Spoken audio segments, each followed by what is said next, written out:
கிறிஸ்துவுக்குள் பிரியமானவர்களே, இந்த நாளுக்கான தினசரி தியான வசனம் மத்தேயு எழுதின சுவிசேஷம் 6வது அதிகாரம் 19வது வசனம். மத்தேயு 6:19. Matthew 6:19. பூமியிலே உங்களுக்கு பொக்கிஷங்களை சேர்த்து வைக்க வேண்டாம். இங்கே பூச்சியும் துருவும் அவைகளை கெடுக்கும். இங்கே திருடரும் கன்னமிட்டு திருடுவார்கள். இப்ப 4வதான ஒரு காரியம் சொல்றாரு. முதல்ல எப்படி கொடுக்கக்கூடாது, கொடுக்கணும். எப்படி ஜெபம் பண்ணக்கூடாது, எப்படி ஜெபம் பண்ணணும். 3வதாக எப்படி உபவாசம் இருக்கக்கூடாது, எப்படி உபவாசிக்கணும். 4வதாக நீங்கள் எங்கே சொத்து சேர்க்கணும், எங்கே சொத்து சேர்க்க வைக்கக்கூடாது. அப்போ முதல்ல எங்கே சொத்து சேர்த்து வைக்கக்கூடாது, எங்கே? பூமியில். இந்த பூமியில் சொத்து சேர்த்து வைக்கிறது அப்படின்னு சொல்லி சொன்னால், நம்மளால் என்னைக்கு இந்த பூமிக்கு அடுத்த காரியங்களுக்கு, அதாவது இந்த பண ஆசை, பணம் வருது இல்லையா, இந்த ஐஸ்வர்யவானாக மாறணும், இல்லை நான் பணக்காரனாக இருக்கணும் அப்படிங்கிற ஒரு எண்ணம் வந்ததுன்னா உங்களால் என்னவா இருக்க முடியாது? கர்த்தரை சார்ந்து வாழ முடியாது. நீதிமொழிகள் 23வது அதிகாரம் 4வது வசனத்தில் சொல்லும்போது, ஐஸ்வர்யவானாக வேண்டும் என்று பிரயாசப்படாதே, சுய புத்தியை சாராதே. எப்படி? ஐஸ்வர்யவான் ஆகணும்னு நீ ஆசைப்படாத. அப்படி பிரயாசப்பட்டேன்னா நீ என்ன பண்ணுவ? உன் சுய புத்தியை சார்ந்து போய்விட. அதனால அதை பண்ணாத. அப்போஸ்தலனாகிய பவுல் தீமோத்தேயுக்கு எழுதும்போது 1 தீமோத்தேயு 6வது அதிகாரம் 17வது வசனத்தில் சொல்லும்போது, இவ்வுலகத்திலே ஐஸ்வர்யம் உள்ளவர்கள் இருமாப்பான சிந்தையுள்ளவர்களாய் இராமலும். எப்படி? இருமாப்பான சிந்தை இல்லாதவர்களாய் என்ன பண்ணுவாங்க? நிலையற்ற ஐஸ்வர்யத்தின் மேல் நம்பிக்கை வைக்கிறவர்களாக மாறிடுவாங்க. அதனால தான் 1 தீமோத்தேயு 6:10 சொல்லும் என்ன சொல்ற? பண ஆசை எல்லா தீமைக்கும் வேறாயிருக்கிறது. சிலர் அதை இச்சித்து விசுவாசத்தை விட்டு வழுவி அநேக வேதனைகளாலே தங்களை உருவக்கொத்தி கொண்டிருக்கிறார்கள். அப்போ என்ன? பண ஆசை வந்துருச்சுன்னு வைங்க, அவர்கள் என்ன பண்ணுவாங்க? இப்படிப்பட்ட ஒரு காரியத்தில் போயிடுவாங்க. எபிரேயர் 13வது அதிகாரம் 5வது வசனம் சொல்லும் என்ன சொல்றாரு? நீங்கள் பண ஆசை இல்லாதவர்களாய் நடந்து உங்களுக்கு இருக்கிறவைகள் போதும் என்று எண்ணுங்கள். காரணம் என்ன? நான் உன்னை விட்டு விலகுவதுமில்லை, உன்னை கைவிடுவதுமில்லை என்று அவர் சொல்லி இருக்கிறாரே. அப்போ இந்த ஐஸ்வர்யவான் ஆகணும், எனக்கு பூமியில் சொத்து சேர்க்கணும் அப்படின்னு சொல்லி சொல்கிறது பார்த்தீங்கன்னா என்ன ஆகிடும்? அது உங்களை அழிவில் கொண்டு போயிடும்.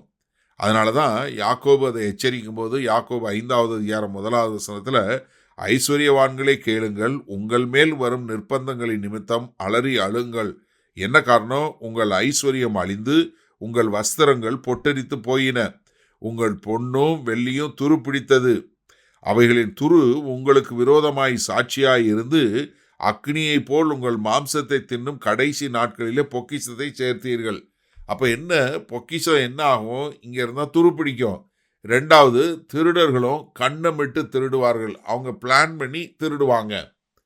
அப்போ நம்மளுடைய பொருளாதாரம், நம்மளுடைய பொக்கிஷம் பூமியில் இருக்கக்கூடாது. சரி, இதனால் இந்த வசனத்தை நம்ம எப்படி எடுத்துக்கொள்வது? நம்ம நிறைய கதைகள் கேட்டிருக்கோம். ஏன்னா பூமியில் சொத்து சேர்க்குறவங்க எப்படியெல்லாம் அதை பாதுகாக்கணும் அப்படின்னு சொல்லக்கூடியது. நாங்கள் இங்கே லண்டன், இங்கிலாந்தில் இருக்கிறோம். இந்த இங்கிலாந்தில் பார்த்தீங்கன்னா நிறைய பேர் இந்த நகை திருடுறதுக்கு வருவாங்க. கிழக்கு ஐரோப்பிய நாடுகள்லேருந்து வரக்கூடிய கொஞ்சம் பஞ்சத்தில் இருக்கக்கூடிய மக்கள் வந்தாங்கன்னா இங்கேயும் திருடர்கள் ஜாஸ்தி ஆகிட்டாங்க இப்போ கொஞ்சம் காலமாக.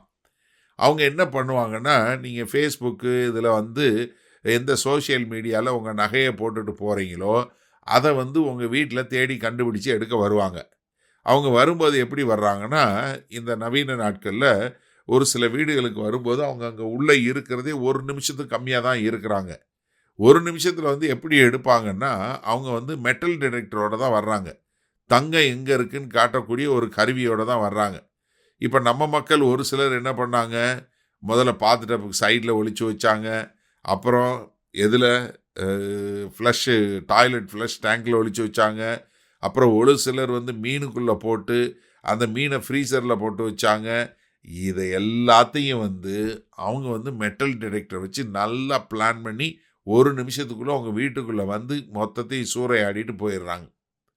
இங்கே நீங்கள் சொத்து வச்சுருந்தீங்கன்னா இதுதான் பிரச்சனை, காசு வச்சுருந்தீங்கன்னா இதுதான் பிரச்சனை. அப்போ நீங்கள் உங்களுடைய சொத்து எதுக்காக நீங்கள் இங்கே இப்போ உலகத்தில் நீங்கள் எதுக்காக சொத்து சேர்க்குறீங்க?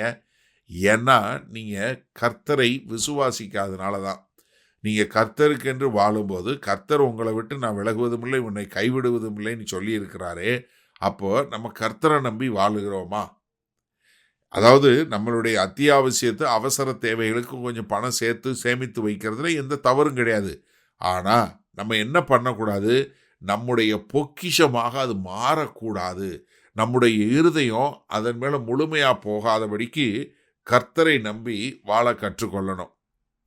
இப்போ உங்கள் பொக்கிஷம் எங்கே இருக்குது? வல்லபிதாவே, இந்த அருமையான நல்ல நாளுக்காய் நன்றி. இந்த செய்தியை கேட்டுக்கொண்டிருக்கிற எனக்கு அருமையான சகோதர சகோதரிகள் ஒவ்வொருவரும், ஆமாண்டவரே, இது அந்த பூமியில் சொத்து இல்லை, பரலோகத்தில் தான் சொத்து சேர்க்க வேண்டும். இந்த பூமியில் சேர்த்து வைக்கிற சொத்து எல்லாம் துருப்பிடிச்சிரும், திருடர்களும் திருடிட்டு போயிடுவாங்க. அதனால நாங்கள் உமக்கென்று உம்மை சார்ந்து வாழ எங்களை ஒப்பு கொடுக்கிறோம். மீட்பரும் இரட்சகரும் ஆகிய இயேசு கிறிஸ்துவின் மூலம் பிதாவே, ஆமேன். கர்த்தர் உங்களை ஆசீர்வதிப்பாராக. நாம் இன்று மாலை மண்ணால் சந்திப்போம்.